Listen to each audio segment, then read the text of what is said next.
Hi guys, welcome to my channel. It's me again with another video to inspire you, to encourage you, and to motivate you to be your best self. Today's video is about, we're in January, so I thought SMART goals. I'm still on that trajectory about setting goals. But this time thinking about, the acronym SMART. What does that mean? How can you incorporate it into your goal setting?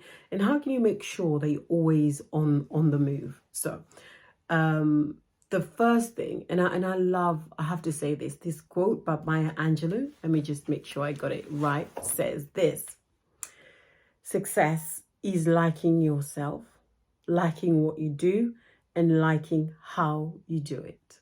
I just love that because it's, again, I'm all about uniqueness, I'm all about individuality, I'm all about making sure that you show up as who you are, but you're really your best self. Now, in terms of incorporating that into goals, the first thing we need to be thinking about is, are those goals specific? Yes. And I think this was a massive challenge for me when I started setting goals. It was always like, oh, I want to be, let's take the thing that I'm working with this year. I wanted to be lighter than I am. And I was like, oh, I just want to be lighter this year. But exactly what is the number you're aiming for? Because part of actually making sure it's measurable, that you can look back and see like you've moved a little bit, you've moved the needle a little bit, is by making sure that you have a number that you're working towards. Working towards.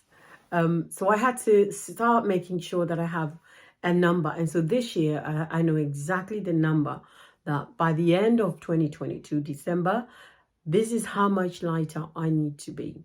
And then what I tend to do is going back and chucking it down. And as we work through this SMART acronym, I'll tell you exactly how I'm going to do that. So what is your goal? And is it specific?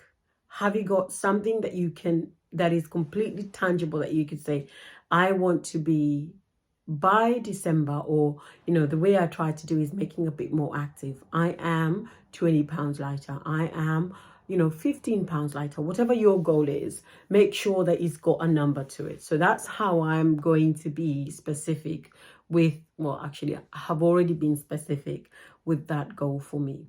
The next thing to do is to make sure that it's measurable. And what does that mean? That really means, do you have something that can tell you at the end of every month, or every 3 months, every 6 months or a year, that you're moving the needle towards your goal? So for me so by the end of January, I am going to be 5 pounds lighter, right? So that is my measure. So if I'm not 5 pounds lighter by the end of January, I need to go back to my goal and the steps that I'm taking to get there, to reevaluate that goal. Am I doing the best that I can be to make sure that I am able to reach that target? So be specific and make sure you can measure it. So it's not something like, something so out there that you have no way of knowing that you're getting closer to that challenge, or rather the goal. And again, the next thing is it achievable? Right? So I might want to be 20 pounds lighter, but do I want to be that by the end of January? And is it achievable for me? Knowing my lifestyle, knowing the way I personally don't like pressure. I really push against pressure. Some people thrive in it.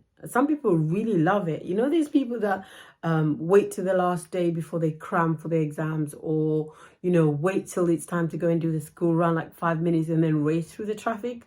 I am not that. I like to plan. I like an easy life.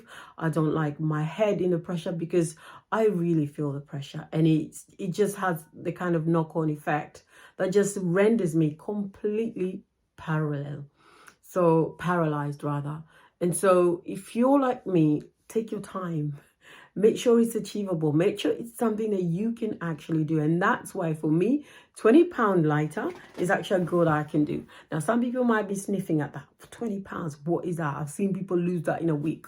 Well, that's not me.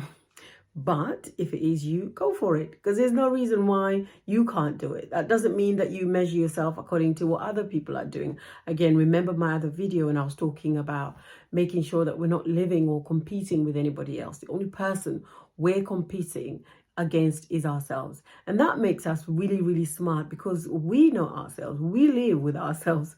We face ourselves every single day. So do what works for you. So be specific with your goal. Make sure you can measure it. And then, of course, make sure it's achievable. We're not going for those 50 pounds in a month, because even if you lose 50 pounds in a month, are you going to be able to maintain it? So we want something that, if you're like me, something that is, long term, able to, I'm able to sustain it. The other thing is, it's got to be realistic. Again, those two are kind of intertwined. Is it achievable and is it realistic? Because I think you can't really do those two and come out with kind of opposite ends. So make sure it's achievable and make sure it's realistic for you. Like I said, people have lost 50 pounds in a month, but is it realistic for you? For me, I got 2 kids. I have a bit of a busy life. I can't go to the gym every day.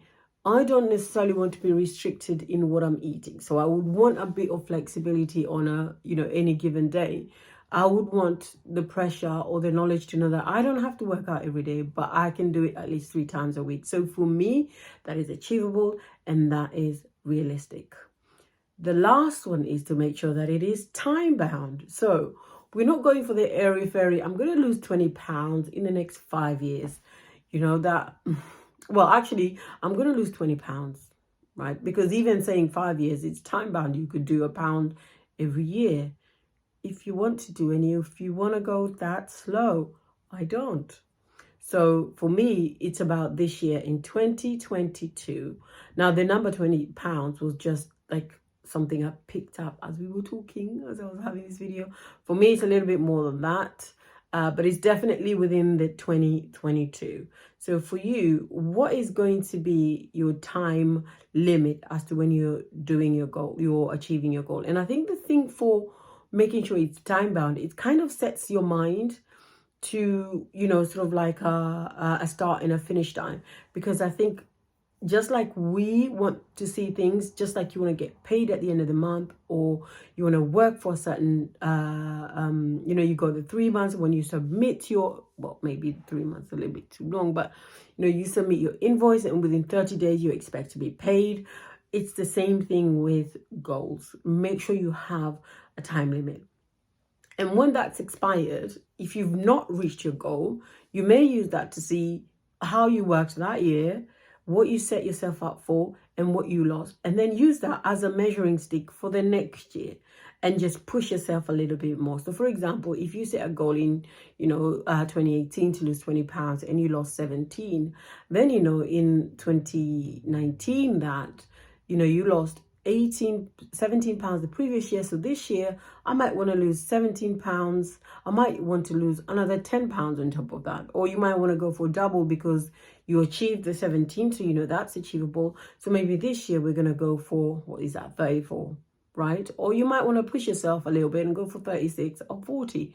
So you see how that builds up. You don't always have to, chunk it all down in a year and make sure you achieve it. Again, it depends on what you're out to look for, what your lifestyle is like, what you're capable of doing, and how willing you are to push yourself. So let's go back to what I said about what does it mean to set SMART goals.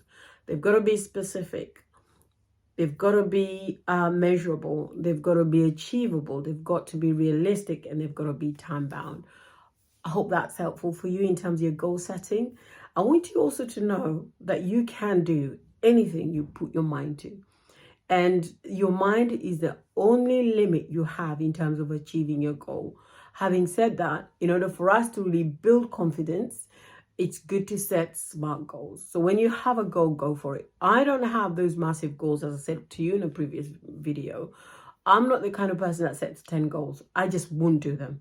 So the way my brain works is that it's something that I've got to be able to achieve. And for me, that's 3 goals every year that I know I am fully capable of doing. That's not to say you can't set 10 goals if that works for you. Your situation is clearly different than mine. Go for it and inspire others. And I think we need more women talking about how they achieve their own goals. So if you've got a person that you think has been really helpful and inspiration to you, let me know. I'd really like to tap into that too. And of course, if you found this helpful, share it around. I wish you all the best. Keep going for your goals. You can do this.